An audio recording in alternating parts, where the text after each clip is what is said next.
আশা করি সকলে ভালো আছেন। আমরা আজকে শিখব কিভাবে Facebook পেজের অ্যাক্সেস আ দেওয়া যায়। তো ১ম এ আপনি আপনার Facebook পার্সোনাল যে অ্যাকাউন্ট এটাতে লগইন করবেন। এই লগইন করার পর আপনি Facebook পেজে সুইচ হতে হবে। আপনি যেই সাপোজ আমি এই পেজের অ্যাক্সেস অন্য কাউকে দিতে চাই। তাহলে কিভাবে আমি এই অ্যাক্সেসটা দিব? তো ১ম এ আপনার পেজটা পার্সোনাল অ্যাকাউন্ট থেকে আপনাকে বিজনেস পেজে সুইচ হইতে হবে।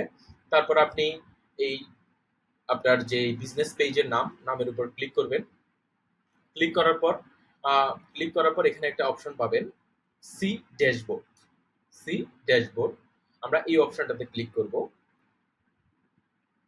ক্লিক করার পর আমরা যখন স্ক্রল ডাউন স্ক্রল ডাউন করব তখন আমরা একটা অপশন পাবো পেজ অ্যাক্সেস। Page access. তো এখানে আমাদের option manage and view page access. তো আমরা এই অপশনে এসে কিভাবে অ্যাক্সেস দিতে হয় আমরা সেই জিনিসটাই দেখি। তো আমি যদি কোনো পারসনকে এড করতে চাই, তো আমি এখানে ক্লিক করব add new option, add new. Add নিউতে যাওয়ার পর নেক্সট। তো আমি যেই ব্যক্তিকে এড করতে চাই, ওই ব্যক্তির আর Facebook প্রোফাইল নেম অথবা হচ্ছে মেইল অ্যাড্রেস দিয়ে সার্চ দিব। সাপোজ আমি একজনকে অ্যাক্সেস দিতে চাই।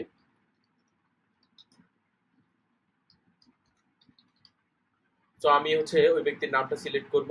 করার পর এখানে হচ্ছে কনটেন্ট, এখানে অনেকগুলো অ্যাক্সেস এর অপশন আছে। Content, message and call, community access, ads, insight. তো আপনি যদি ওই ব্যক্তিকে ফুল কন্ট্রোল অ্যাক্সেস দিতে চান তাহলে এই অপশনটা অ্যালাউ করবেন। আর যদি ফুল কন্ট্রোল অ্যাক্সেস না দিতে চান তাহলে হচ্ছে ওই ব্যক্তি content, message and call, community activity, ads, insight.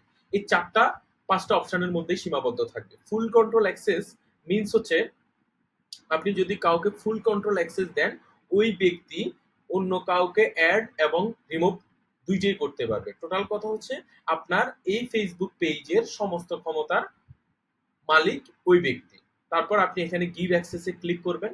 তারপর আপনার Facebook পেজের পাসওয়ার্ড Facebook অ্যাকাউন্টের পার্সোনাল অ্যাকাউন্টের পাসওয়ার্ড চাইবে। তারপর হচ্ছে কনফার্ম করে দিলে ওই ব্যক্তির Facebook পার্সোনাল অ্যাকাউন্টের নোটিফিকেশনে একটা নোটিফিকেশন যাবে।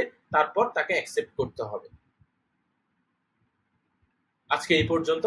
Thank you.